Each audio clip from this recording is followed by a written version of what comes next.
Maraming salamat, General Guzman.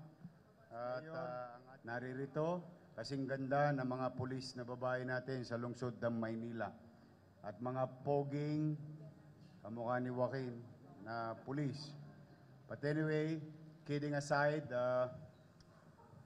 nasabi ko na kanina na gagawin ko ng paraan yung utang sa inyo ng lungsod ng Maynila. 26 million ang utang. Nagkompromiso na ako kay General Guzman at sa mga opisyalis ninyo. May awa ang Diyos. Bigyan nyo lang ako ng konting hingahan dahil nabulunan ako Negative 11 billion na yun Pero first things first. No, yun naman ang akin. At yung ibang kakailanganin ninyo, may inuuhan ako, may iba naman ipanghihingi ko. Tapos yung mga ipatutupad, alam na rin ng inyong general, aabisuhan na rin kayo ng inyong mga opisyalis. But of all these things, let's focus on two things. The basic one. Ito yung pinakamadali.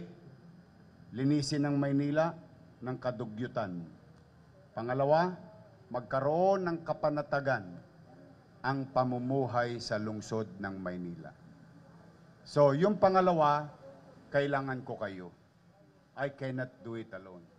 Although, you see me, kasama ninyo hanggang madaling araw. I just want to ask, I hope I'm not asking too much, medyo mag-extra effort lang tayo, na walang lugar ang mga Tolonges sa lungsod ng Maynila dahil nakahanda Manila Police District dito. And I will all the way. And let your officers explain it to you later on. But for the meantime, mag-ingat kayo. Pag-ingatin ninyo ang inyong mga sarili rin. Tatandaan ninyo, tayo'y nagbibigay ng kapanatagan, kaayusan sa ating minamahal na lungsod at mamamayan ito. Pero kung gaano kahalaga yung tungkulin natin sa taong bayan, gusto kong iparamdam sa inyo, mahalaga din sa akin ang buhay nyo. Ingatan ninyo ang inyong sarili dahil sigurado ko habang nagkukwentuhan tayo dito, may nag-aalala sa inyong anak. May nag-aalala sa inyong asawa, may nag-aalala sa inyong pamilya. We will not tolerate criminals. Kung gusto nilang sumabay, kaya ba natin sila sabayan? Then, at least, ako na ang nagsasabi, ingatan ninyo ang inyong mga sarili. We will be with you. In our own little way, tulong-tulong. Together, we can make Manila great again. Thank you. Allowance ang LPD, magkano? Ilang buwan? A few months. Since last year nga. But sabi ko nga kay General Guzman at 10 ng mga men and women uniform personnel and non-uniform personnel of the Manila Police District, gagawin ko ng paraan sa lalong madaling panahon. Ako gumawa ng batas na yun nung araw talagang gusto kong gawin yun kahit papano makabawas man lang sa gastusin ng pamilya ng mga pulis. Alam mo naman na siyempre, una, delikado ang kanilang trabaho. Yung konting porbetsyo man lang na maibigay ng syudad ng Maynila, to some, medyo kahit papano, may ibsan yung kanilang tustusin. No, allowance, city allowance yun.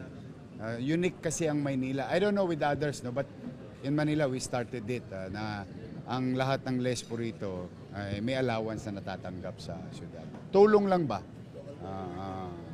Sure. Well, basic pa rin. We went back to what we have done before na maaring yung mga kriminal, yung mga Tolonges, patuloy pa rin nilang gagawin yung kanilang mga masamang gawain or balakin sa mamamayan ng lungsod ng Maynila at sa mga taong dumadako sa lungsod ng Maynila, sabi ko naman kay General Guzman at 10 ng kanyang mga kasamaan, kung hindi natin sila nahuli ng aktwal, we make sure hahabulin natin sila kahit saan man sila naroon. Sabi ko sa kanila, ang very specific ang tagubilin ng pamahalang lungsod ng Maynila. Talupan ninyo ang Pilipinas kung saan man sila magtago. Basta ginawa nyo ang krimen sa Maynila, we'll go after you. As like what the saying goes, you cannot escape the long arm of the law. So I would suggest, don't do it here. Or maybe you can change, maghanap tala sila ng trabaho, ng hanap buhay na parehas. But I think through the leadership of General Guzman and the men and women officers, uniform personnel of the city government will really gonna go after them. And ito po, yung pong mga nabiktima sa Road 10 na truck driver, biyahero, private vehicles, noong mga nagdaang buwan, nagdaang taon, maaaring hindi kayo nakakuha ng hustisya sa takdang panahon. Nagtagubilin po ako lahat ng gumawa ng krimen na hanggang ngayon maaaring pinagtatawanan ninyo ang lungsod ng Maynila. I ordered the full force of the Manila Police District through the leadership of General Guzman na hanapin yung mga taong tong nakuhanan ng video, nakuhanan ng muka. So this is our message to the victims. Maaaring hindi kayo kagad nakatikim ng hustisya, pero sa maliit naming kaparanan bilang lungsod ng Maynila at Manila Police District and the City Council through the leadership of Vice Mayor Chi, hahanapin po sila namin ngayon. Curfew, citywide curfew. Yung citywide curfew, ang enforcement unit ay police.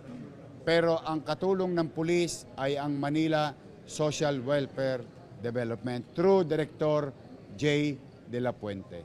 I-implement na po ang curfew sa Maynila. I hope,